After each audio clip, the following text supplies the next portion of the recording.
Welcome to the reality show. Good evening. We had a planned to have a guest here tonight so we can discuss some environmental issues. You know, our key is right on the top of our mouth. But this evening, that fell through, and you stuck with me and Brother Ali this evening. I hope you all don't mind. Good evening, Brother Ali. I hate to say it like that because you really are our most distinguished guest that we have on the show.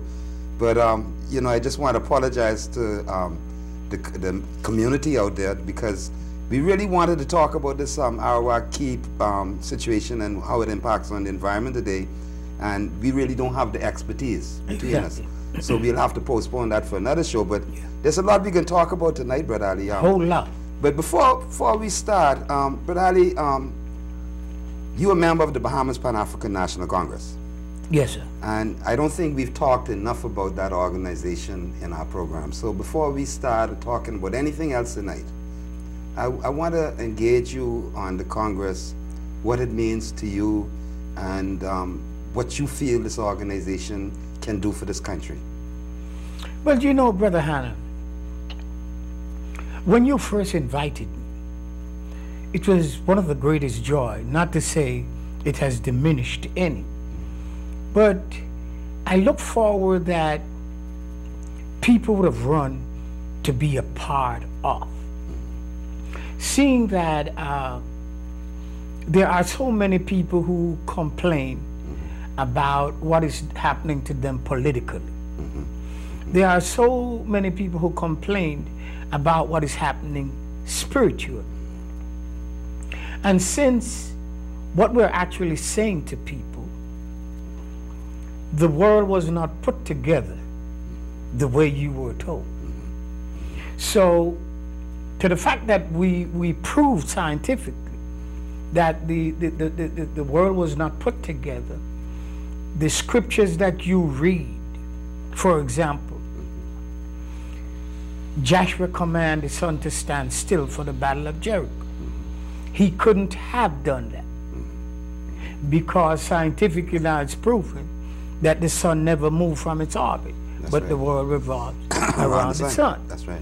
So we are seeing right there and then that there's a contradiction in something that we hold so dearly to us, the book we call the Holy Bible. So not to say we are teaching religion, but through this African Congress, which most of us have come to that conclusion that the world was not put together the way we were told, particularly Rastafarians, Muslims, and should I say conscious Christians. That's right.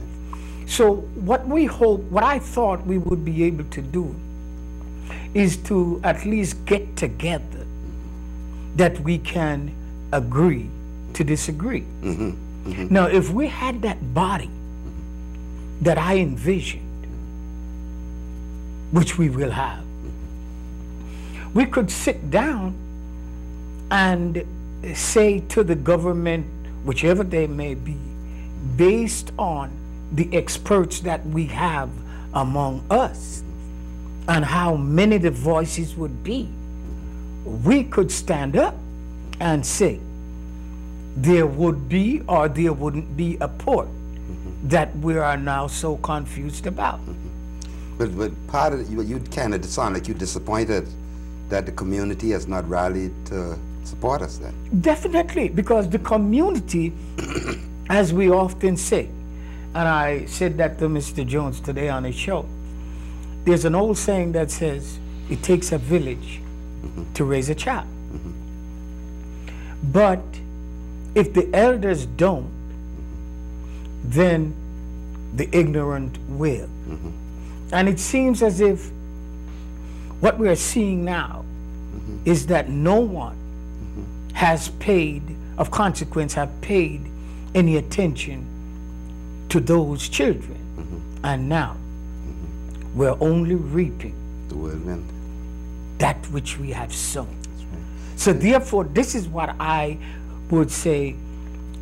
In the churches, it seems like the pastors can't get together, because if you were to give 10 preachers, the same chapter to preach on Sunday, and there are 400 churches, you would get 400 different sermons. So what we're seeing is this body of Christ have drifted so far apart that we have to find a way to bring that back together. But you know, Brother Ali, I'm getting a lot of expressions of support. Wherever I go, you guys coming to me, you say, more power. You're saying, I'm with you. Keep saying what you're saying. But you guys ain't coming out to us. And we're looking at issues that impact on your life, on your children. We're looking at issues of the land. We're looking at issues of the legal system. But it's your country. It's your time. You either gonna change it, or you gonna run your mouth and keep talking about it. Now, we talking about it, but we want to change it. And for us to make a reality of this thing, to make our collective hopes, dreams, and aspirations a living reality of an independent, sovereign, and empowered Bahama land, and the citizens as an empowered people, then you need to get off your backsides. That big heavy thing you Bahamian people sitting on, you need to get off it and make a stand. So I'm inviting, Brother Ali, I want to invite them now. You know, I don't know if I want to cuss them. No, but I don't want to cuss them. I love them too much. They're mine. So I'm going to invite you all to join with us on Thursday night. We're going to be meeting at St. Joseph's Church premises. And we're going to have a meeting of our Congress. If you support us, if you say you support, don't bother pass me in the road anymore and say, Brother Hannah, more power. Power to the people. I mean, I don't want to hear that unless you come in to be part of that power. Brother Ali, I'm sorry to run on to it, but you know, I'm looking for more of my people to make a stand. If they support what we're talking about. For instance, we're talking about this thing in the land. Here it is in Arawaki.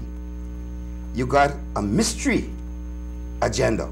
Because I saw that town hall meeting the other day.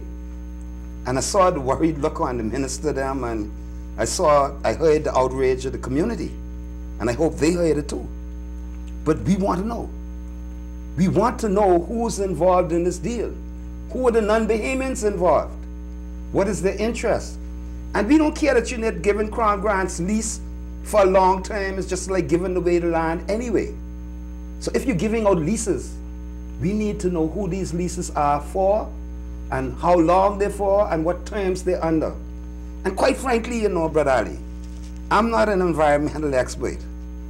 And that's why we really wanted our expert here tonight. But there's no beach for me and you to go bathe on tomorrow, you know, Brother Ali. If we go to Paradise Island, they may lock us up.